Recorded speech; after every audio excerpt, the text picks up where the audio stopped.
Bom dia, irmãos e irmãs. Graça e paz no nome do nosso Senhor Jesus. Queridos, antes de lermos a palavra,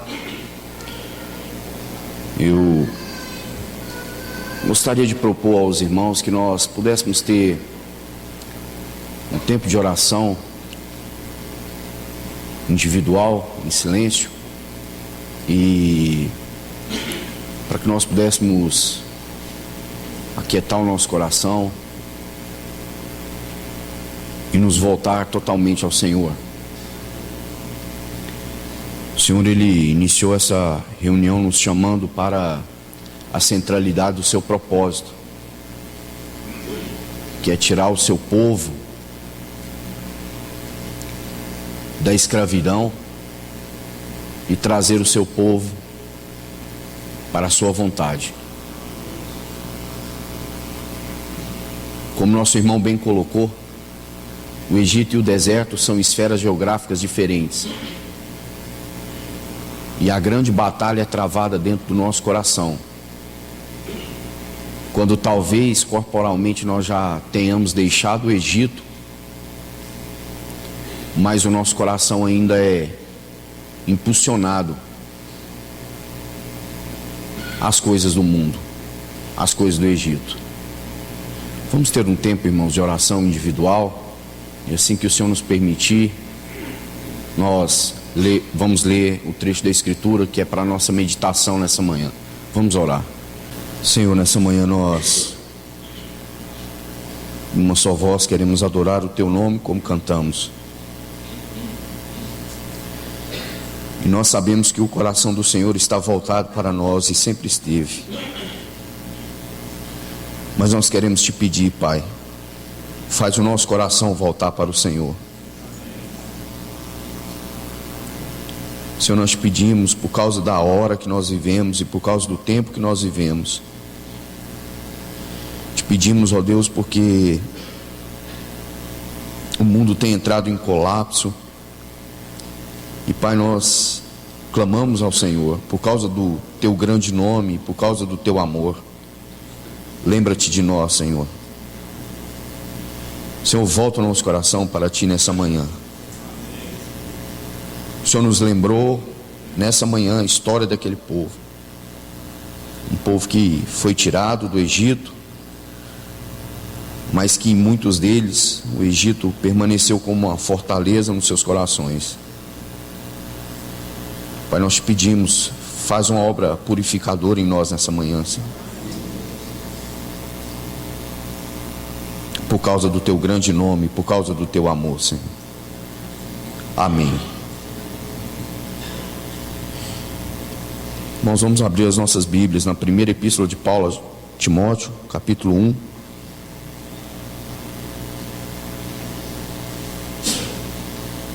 Vamos ao versículo de número 15.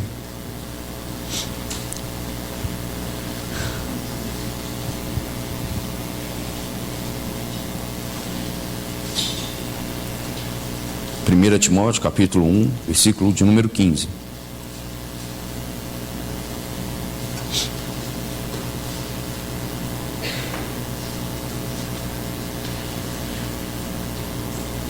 Diz assim: fiel é a palavra e digna de toda aceitação, que Cristo Jesus veio ao mundo para salvar os pecadores, dos quais eu sou o principal. Fiel é a palavra e digna de toda a aceitação, que Cristo Jesus veio ao mundo para salvar os pecadores, dos quais eu sou o principal. Irmãos, eu não me lembro qual irmão faz essa menção, mas ele diz que alguns versículos é como se eles fossem a Bíblia inteira comprensada. É como se você abrisse um versículo na Bíblia e parece que esse versículo contém toda a Bíblia. Então ele cita alguns desses versículos, e um deles é especialmente esse que Paulo escreve a Timóteo na sua primeira carta. Ele diz assim que a palavra é fiel e é digna de toda a aceitação. E depois ele diz o conteúdo dessa palavra. Ele usa o termo fiel, se referindo que essa palavra é verdadeira, porque ela procede de Deus, então ela é fiel, ela é inquebrável, ela é uma aliança feita no sangue do Senhor, então ela não pode ter variação, ela não pode ser alterada nos seus pressupostos, na sua eficácia, no seu poder, no seu caráter, na sua aplicação. Então ele usa essa palavra porque é a palavra que melhor compreende o conteúdo desta mensagem. E diz que ela é fiel, não há nela sombra de variação, ela é eterna, ela existe em Deus de eternidade a eternidade, e foi manifestada no tempo para a nossa salvação, para que nós pudéssemos alcançar a misericórdia. Então Paulo diz que ela é fiel. E a outra palavra que ele diz é que ela é digna de toda aceitação. Porque ela é digna de aceitação? Porque ela é fiel. E Paulo está dizendo que ela é digna de aceitação porque ela pode não ser aceitada, ela pode ser rejeitada. Paulo apela à fidelidade com vistas a um coração que aceite essa palavra, que se dobre pela fé diante dessa palavra, que creia que Jesus Cristo é o Senhor, feito Filho de Deus, com poder, mediante a sua ressurreição, por causa da sua aceitação. Paulo diz: essa palavra é fiel e ela é digna de ser creditada, de ser aceita no nosso coração. Ela é digna de que ela entre para dentro e faça um trabalho de salvação em nós. Mas o conteúdo dessa palavra, ele reflete muito da nossa real condição, que é o que Paulo vai colocar no restante desse versículo. Quando ele diz que Cristo Jesus veio ao mundo para salvar os pecadores, dos quais ele se considerava o principal. Os irmãos que são bons de Novo Testamento sabem que essa declaração de Paulo é uma declaração gradativa.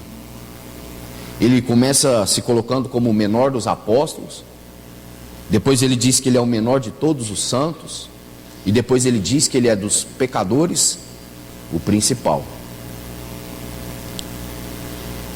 Irmãos, você sabe que Paulo aqui já tinha encontrado o Senhor. Paulo já estava caminhando para o fim da sua vida, fica claro na segunda epístola. Paulo já vinha cumprindo o seu ministério, fundado igrejas, pregado o evangelho, era o apóstolo, aquele que falou da igreja, ou as igrejas, trabalhou mais que todos os demais, mas ele diz assim: não eu, mas a graça de Deus em mim. Aquele homem que foi chamado no caminho de Damasco, e diz a Escritura que ele respirava ameaças de morte. O que o mantinha vivo era a morte contra aqueles seguidores do Cordeiro. Ele respirava ameaças de morte. Seus pulmões flexionavam cheios de ar, e ele depois inspirava, porque ele tinha o desejo de cumprir a sua missão, exterminar aquela seita que havia surgido dentro do judaísmo. Mas esse homem foi salvo pelo Senhor, experimentou uma cegueira de 3 dias, na qual ele viu o Senhor. Foi recebido por Ananias, antes um perseguido, agora como irmão. Era um homem que havia trabalhado sem medida para o Senhor, havia experimentado na sua própria carne. O Senhor, quando chamou ele, disse assim: importa que ele saiba o quanto deve sofrer e padecer pelo meu nome. É um homem que diz assim: ninguém me moleste, porque eu trago no meu corpo marcas do que resta das aflições de Cristo. Um homem que trabalhou de maneira gloriosa para o nosso Senhor. E é muito assustador você ver um homem tão aprovado por Deus, tão usado por Deus, fazer uma declaração como essa. Dizer que ele é o principal dos pecadores. Como assim? Como isso é possível? Talvez nós, quando o Senhor nos ganha, e nós começamos a cooperar em alguma esfera de ajuda, de serviço na casa de Deus, nós vamos achando que nós estamos sendo aprovados de alguma maneira, ou que de alguma maneira nós somos realmente úteis, ou até mesmo necessários. O Senhor vai nos confiando esferas de serviço, e nós vamos meio que nos vangloriando em nós mesmos, e nos esquecemos da essência que existe em nós. Eu creio que Paulo chega a essa declaração muito em vista. Quanto maior o seu chamamento, maior deve ser a sua convicção de que nós somos pecadores e dependemos inteiramente da graça de Deus. Paulo está dizendo assim: eu sou dos pecadores o principal. Embora tenha trabalhado tanto, embora tenha pregado tanto, embora tenha visitado as igrejas por toda a Ásia, embora o Senhor tenha confiado em minhas mãos um grande trabalho, eu quero que vocês saibam algo ao meu respeito: eu sou o principal dos pecadores. Spurgeon certa vez estava expondo esse versículo, e ele disse assim que ele se sentia tão pecador, que quando ele entrasse na glória dos céus, ele ia bradar com com uma voz tão estridente a graça e o amor de Deus, que ele disse que provavelmente ninguém poderia gritar mais alto que ele lá nos céus. Quando ele termina o sermão, uma senhora se levanta e vai até ele e diz assim: Spurgeon, você está equivocado quanto ao seu sermão. Lá naquele dia, quem vai gritar mais alto, quem vai ter a sua oração de ação de graças elevada a um nível mais alto, não vai ser a sua, será a minha. Porque eu entendo que o meu pecado é pior que o seu. Eu entendo que eu preciso mais que você. Eu entendo que eu sou mais pecadora que você. Paulo está dizendo exatamente essas coisas. E eu queria me concentrar em alguns detalhes desse versículo, quando ele diz assim: Cristo Jesus, o nome que ele cita. Você sabe que Cristo, uma das traduções desse nome, significa Salvador, e Jesus, uma também das traduções que nós temos, que ele é o ungido. Ele é um Salvador e ele é ungido. Leia comigo, irmãos, e nós voltamos para cá. Mateus capítulo 1, Evangelho de Mateus capítulo 1. Rapidamente, para que nós possamos voltar ali para o versículo e terminarmos a nossa meditação. Mateus capítulo 1, versículo 21.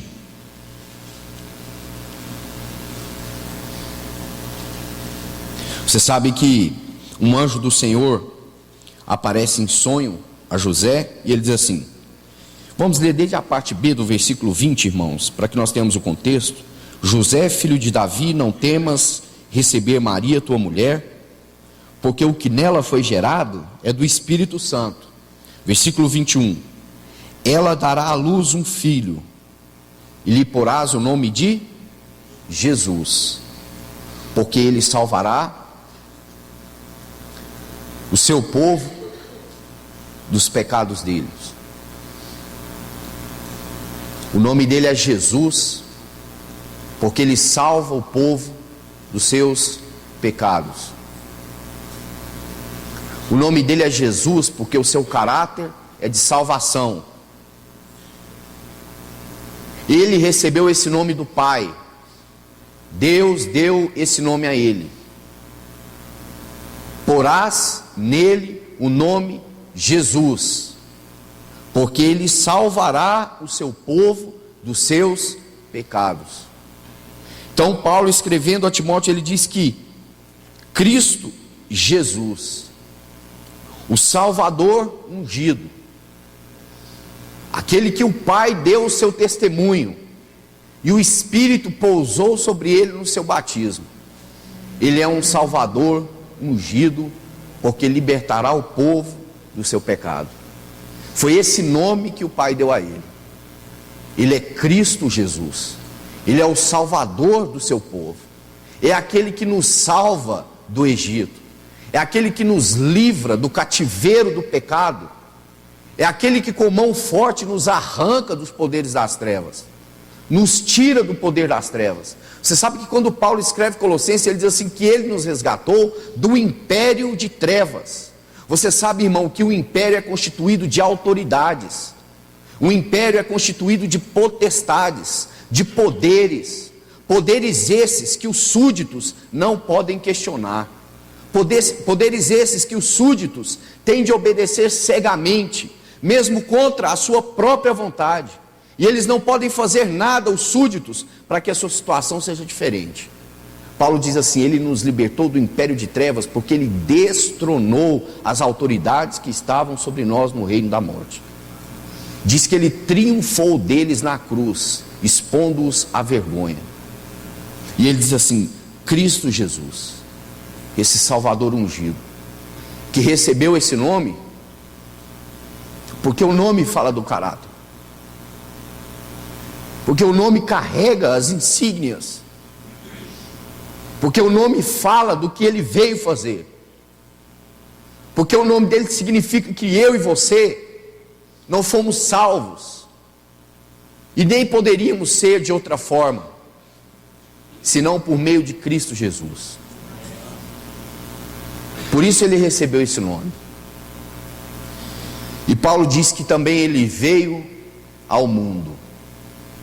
Ah, irmãos, que frase maravilhosa. Uma irmã escrevendo certa feita um poema no final da sua vida, ela disse que teve uma visão de quando o Senhor recebeu do Pai a missão de descer. E ela diz que viu o rosto de Cristo alegre e ele com pressa em descer para salvar o seu povo. Cristo Jesus veio ao mundo. Irmãos, quando nós lemos os evangelhos e nós lemos a agonia do Getsêmani, a escritura é bem clara.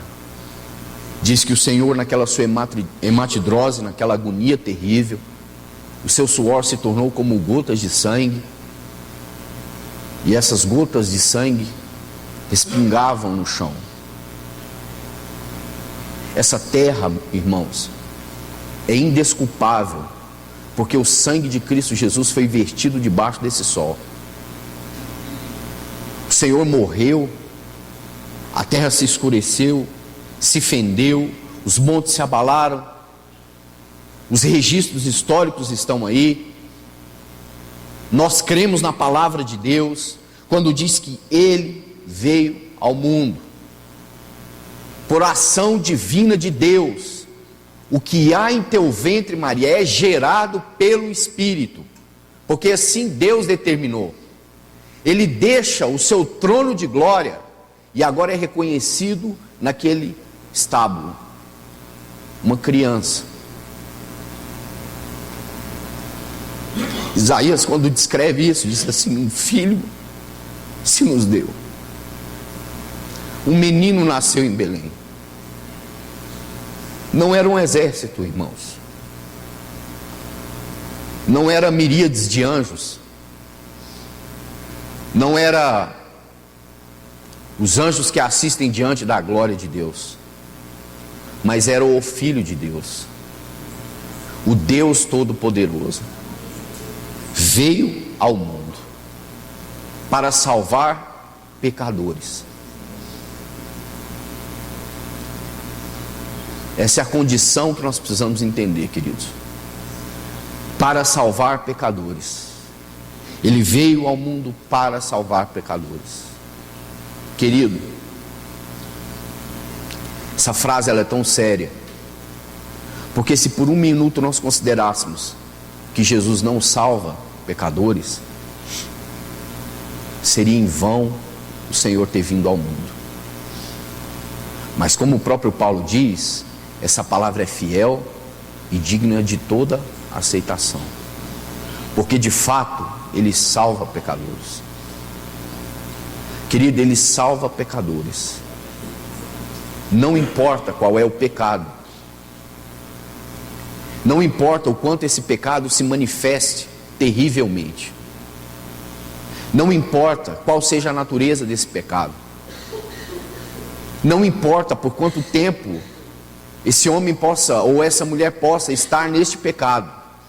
Ele diz assim: Ele veio ao mundo para salvar pecadores, e evidentemente salva, porque o seu sangue é suficiente. Irmãos, se nós temos e cremos nisso, que Jesus veio ao mundo para salvar pecadores, nós precisamos entender que aquela morte e aquela ressurreição, esse veio ao mundo, aqueles 3 anos e meio, diz respeito a mim e a você. Ele veio para salvar o seu povo do poder do pecado. Ele veio por nós, irmãos. Ele veio por mim e Ele veio por você. Mas quem nós somos? Nós somos pecadores. E à medida que nós somos pecadores, nós precisamos de um Salvador. Agora pare um pouco. O escritor aos Hebreus vai dizer que Ele pode nos compreender, porque a semelhança nossa, Ele foi tentado em todas as coisas, porque Ele era homem, assim como eu e assim como você, sujeito a todas as provações, a todas as limitações. Mas por que Ele nos salvou então? Somente porque Ele era homem? Não. Ele também nos salvou porque Ele é Deus.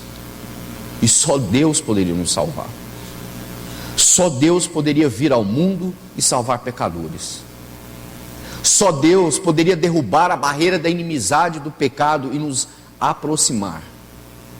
Só Deus poderia verter o seu sangue naquela cruz em favor de homens e mulheres como nós. Só Deus poderia escrever de si mesmo, quando Paulo escreve isso em Filipenses, que ele não julgou como usurpação o ser igual a Deus, antes a si mesmo se esvaziou, tomando a forma de servo, foi reconhecido em figura humana. E João vai dizer que Ele habitou entre nós cheio de graça e de verdade. Ele veio para salvar pecadores, e Paulo diz assim: dos quais eu me considero o principal. Irmão e irmã, eu não sei qual a medida que você tem de apreciação de si próprio, mas eu quero te dizer uma coisa: se há algo que nós temos que nos gloriar nessa manhã, é na cruz do nosso Senhor. Se tem algo que deve trazer alegria para o nosso coração, não é a nossa capacidade, não é o nosso intelecto, não é o nosso projeto de vida, querido. Se tem algo que deve encher o nosso coração de alegria, foi que Jesus Cristo veio ao mundo para salvar pecadores, dos quais nós, eu, você, cada um de nós, somos os principais, os piores. Certa feita perguntaram para São Francisco de Assis: como que Deus chama um homem como você? Como que Deus usa um homem como você? E ele disse assim: provavelmente é porque não tinha um pior que eu. Porque Deus salvou a mim e porque Deus salvou a você. Porque Deus nos salvou. Deus nos salva, irmãos, porque não há ninguém que possa nos salvar. E Deus nos salva pela fé. E a fé não vem de nós, é dom de Deus. Não de obras, para que ninguém se glorie, mas por causa do seu grande amor com que Ele nos amou. Por isso o escritor aos Hebreus vai dizer assim, que essa salvação é uma tão grande salvação, porque nós somos tão grandes pecadores. Não tem como se nomear a salvação que Cristo executou por nós naquela cruz do Calvário, e porque ela é inominável, por causa do nosso pecado, que é terrível, era muito grande. Ninguém poderia pagar o escrito de dívida que era contra nós.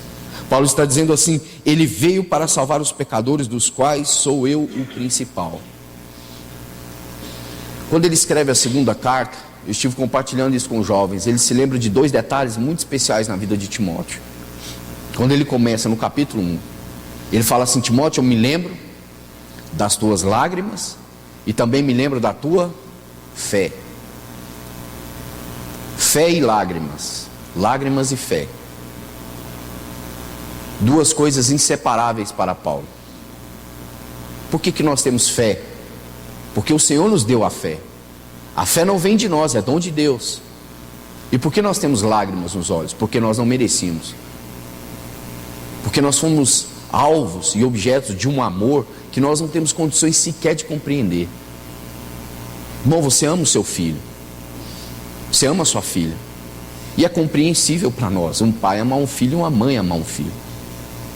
Mas como que você vai explicar o amor de Deus por nós? O que nós fizemos para que Deus pudesse nos amar? Qual o vínculo que nós tínhamos?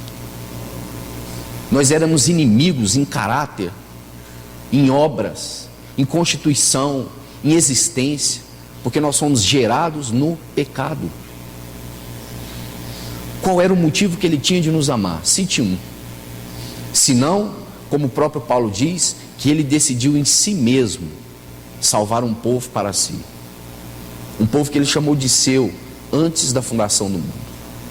Ele veio para salvar pecadores. Eu gostaria de ler um texto também com os irmãos para que nós pudéssemos concluir aqui na primeira epístola de Paulo aos Coríntios, no capítulo 1.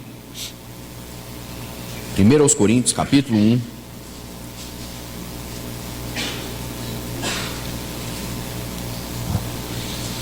O versículo 30. Paulo vai aqui citar Jeremias e depois eu também quero ler esse texto. Ele diz assim: mas vós sois dele, em Cristo Jesus, o qual, veja a menção que ele faz, o nome de novo do Senhor, se tornou da parte de Deus sabedoria, justiça, santificação e redenção. Aquele que se gloria, glorie-se no Senhor. Veja o que ele diz, que ele se tornou da parte de Deus sabedoria. Ele é a nossa sabedoria. Nele estão escondidos todos os tesouros da sabedoria. Insondável sabedoria, inatingível sabedoria. E diz também que ele é a nossa justiça, porque nós não temos justiça que proceda de nós mesmos.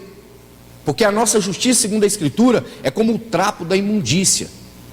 Mas ele nos revestiu da sua justiça. E depois diz que também ele nos se tornou da parte de Deus para nós santificação. Quando Paulo escreve aos Efésios, ele diz assim: aos fiéis e santos. Quem pode ser santo? Os fiéis. E quem são os fiéis? Os santos. Irmãos, a obra mais gloriosa que o Espírito faz em nós é a obra da perseverança. É a obra da perseverança. Aos fiéis e aos santos. Santificação.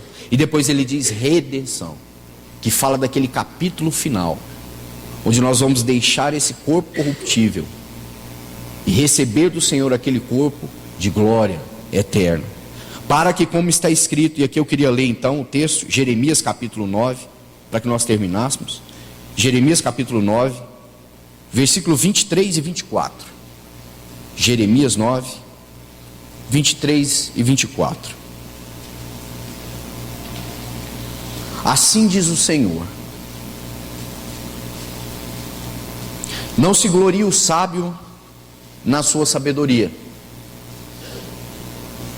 nem o forte na sua força, nem o rico nas suas riquezas. Não se glorie o sábio na sua sabedoria, nem o forte na sua força, nem o rico nas suas riquezas. Mas o que se gloriar, glorie-se nisso, em me conhecer e saber que eu sou o Senhor, e faço misericórdia, juízo e justiça na terra. Paulo diz que ele se tornou da parte de Deus sabedoria, justiça, santificação e redenção. Eu sou o Senhor e faço misericórdia, juízo e justiça na terra, porque destas coisas me agrado, diz o Senhor. Aquele que se gloriar, se glorie nisso, em me conhecer. Irmão, você sabe que existe um uma tendência no nosso coração chamada de orgulho, a raiz de todos os males. E Paulo está dizendo assim: se há algo que nós temos que nos gloriar, corroborando o profeta Jeremias, está em conhecer o Senhor, em saber que Ele é Senhor, que Ele executa juízo, que Ele executa justiça, que Ele executa santificação, que Ele executa santificação. Se há algo que nós temos que nos gloriar, se há algo que nós temos que encher o nosso peito de alegria e de esperança, está em conhecer o nosso Senhor, em vê-lo como Ele é. É isso que Paulo está dizendo. Aquele que se gloriar, se glorie no Senhor, para que nós não venhamos ter uma glória ou uma vanglória em nós mesmos, mas que toda a nossa glória esteja em conhecer o Senhor. Como diz Paulo, Ele veio para salvar pecadores, dos quais eu sou o principal. Então toda a glória está em conhecer esse Senhor, que manifestou a sua justiça, a sua redenção, a sua santificação, a sua graça e a sua misericórdia em homens como eu e como você. O resultado disso está exatamente nos versículos 16 e 17. Eu gostaria de lê-los para que nós pudéssemos concluir. Diz assim, aí de 1 Timóteo, capítulo 1, versículo 16: mas por esta mesma razão, que razão é essa? Por eu ser o principal dos pecadores. Ele diz assim: por esta mesma razão, por eu ser o principal dos pecadores, me foi concedida misericórdia, para que em mim, o pior, o principal, o terrível, evidenciasse Jesus Cristo, a sua completa longanimidade, e servisse eu de modelo a quantos hão de crer nele para a vida eterna. Sabe o que Paulo está dizendo? Se Jesus Cristo salvou a mim, Ele salva qualquer um. Se Jesus Cristo foi capaz de me salvar, não há ninguém na terra que não possa ser salvo por Ele. Ele está dizendo assim: por causa de eu ser o pior dos pecadores, Ele me concedeu misericórdia, para que em mim mesmo, ele diz aí, o principal, Jesus Cristo, tornasse evidente, executasse um testemunho. É como se Jesus colocasse diante dos homens um testemunho da sua misericórdia e da sua graça, para que evidenciasse Jesus Cristo a sua completa longanimidade. Irmão, você quer entender o que é a completa longanimidade de Deus? Você precisa entender que você é um pecador principal, que eu sou um pecador principal. Sabe por que muitas das vezes os filhos de Deus não conseguem mais se alegrar no Senhor? O primeiro fato está nesse: eles não têm conhecido o Senhor. O segundo está justamente aqui, porque eles têm um engano com relação a si mesmos. Eles estão cheios de orgulho, eles estão cheios de vanglória, eles estão cheios de si mesmos. Então, como eles vão experimentar a completa, não parte, mas a completa longanimidade de Deus? Se eles entenderem que eles são pecadores terríveis, o principal deles.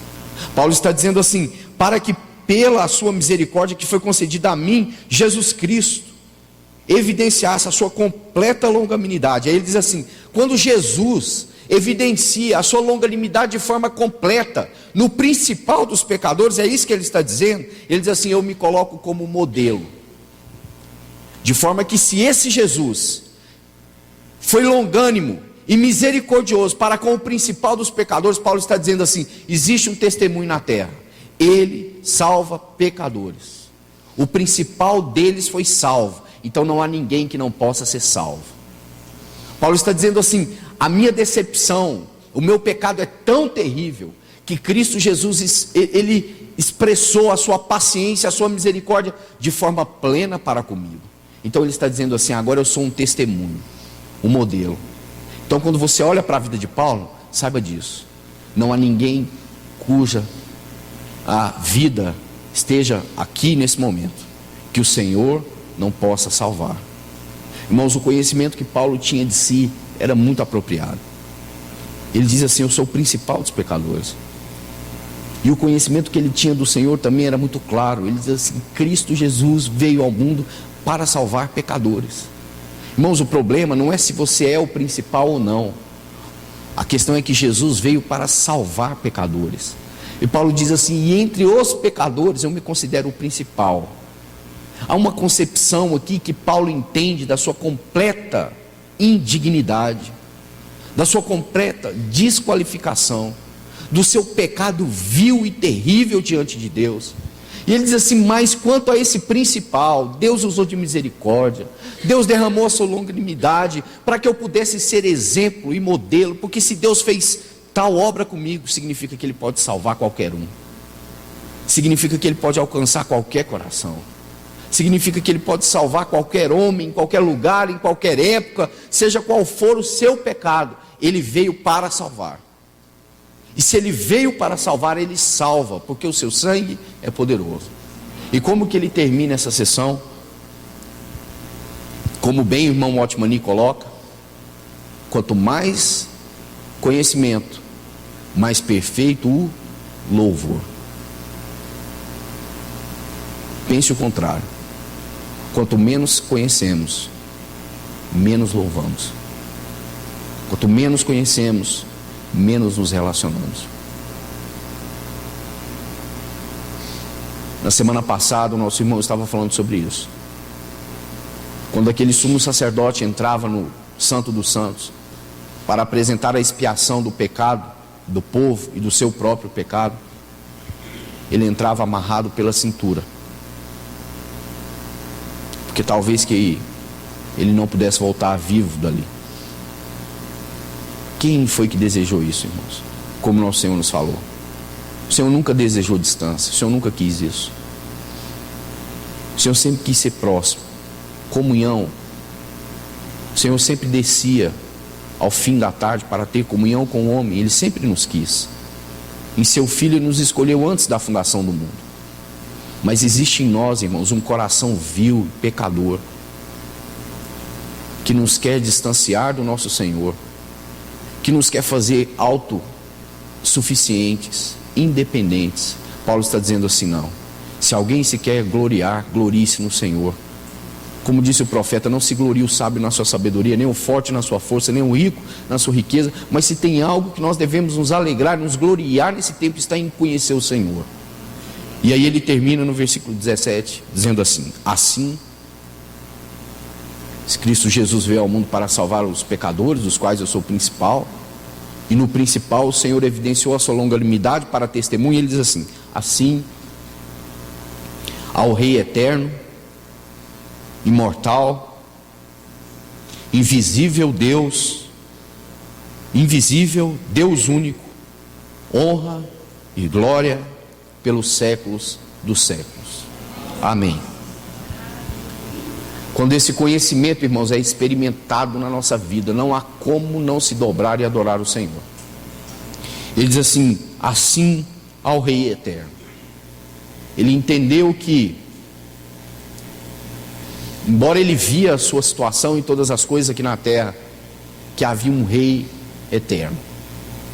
Um Rei eterno que reina eternamente sobre o seu reino, sobre todas as coisas.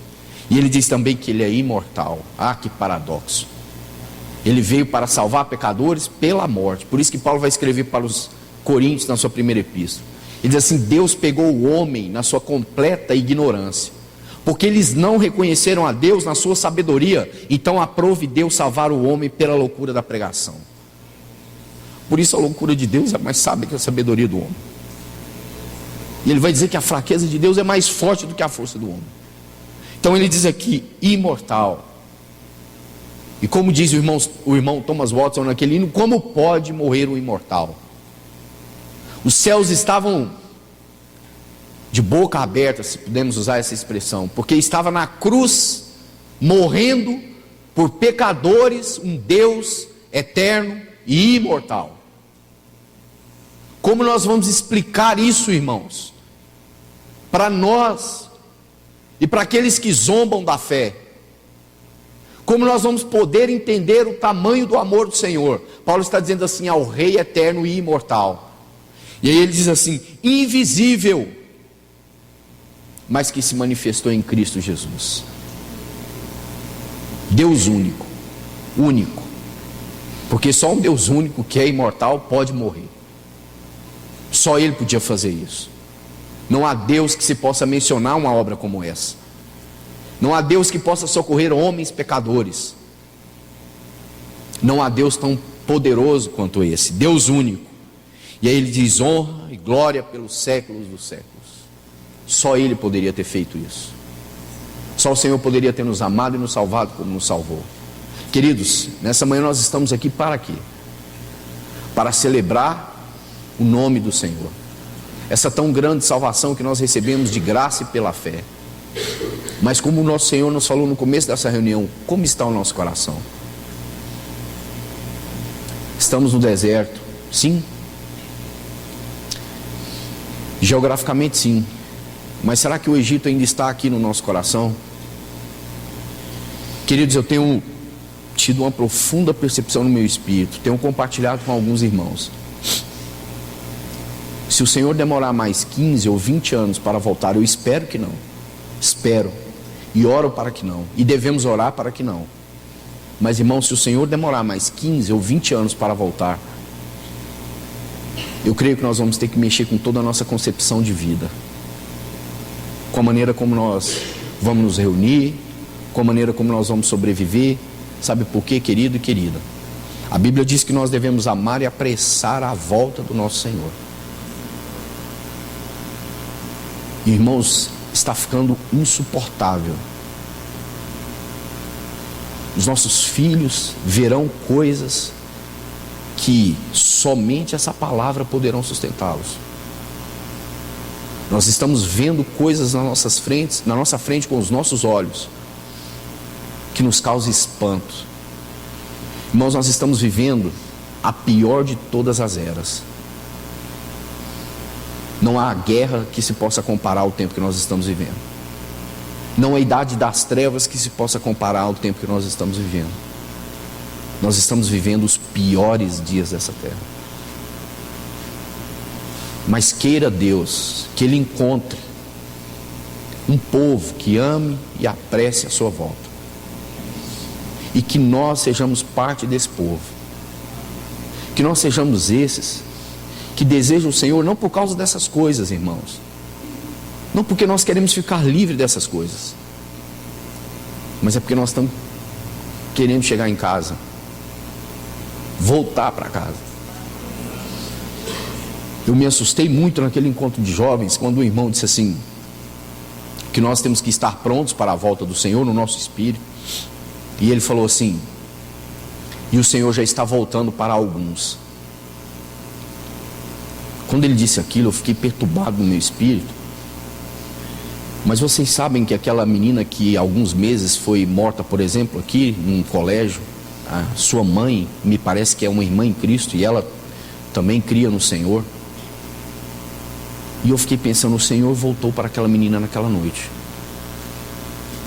O Senhor tem voltado para tantos. Para tantos. Quando você abre o Evangelho, você se lembra daquele homem que plantou, e ele disse assim: agora eu vou descansar, porque os meus celeiros estão cheios, nada vai perturbar o meu sossego, nada, está tudo garantido, então eu vou deitar e vou descansar. Alma minha, regala-te. Aí diz a Escritura que no meio da noite ele foi tomado por uma pergunta: louco, se essa noite te pedirem a tua alma, o que tens tu a oferecer? Irmão, eu estou falando aqui para você de 15, 20 anos, mas eu não sei o que o Senhor tem definido para cada um de nós. Mas eu sei que talvez existam irmãos aqui entre nós que amanhã já estejam diante do Senhor. E talvez ele vai se lembrar até disso que eu disse, vai dizer assim: o irmão Beto estava completamente equivocado, foi mais rápido do que eu pensei, 15 anos se passaram depressa demais. Queridos, o que isso significa? Que nós temos que ter um espírito pronto agora. Agora. Pode ser que para você esse domingo não passe, pode ser que para mim também esse domingo não passe, pode ser que a segunda não esteja no seu e no meu calendário, a segunda dia 2 de maio, pode ser que não. Pode ser que o Senhor volte para mim, pode ser que o Senhor volte para você, pode ser que o Senhor volte para nós, como igreja. Mas o que nós precisamos é de ter um espírito pronto, um coração alegre, responsivo em conhecer o Senhor. Vamos orar, irmãos.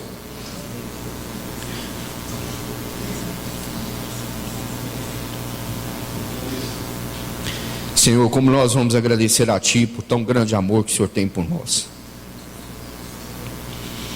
Como diz o salmista, o que nós faremos pelos benefícios que o Senhor tem feito a nós? Queremos tomar o cálice da salvação.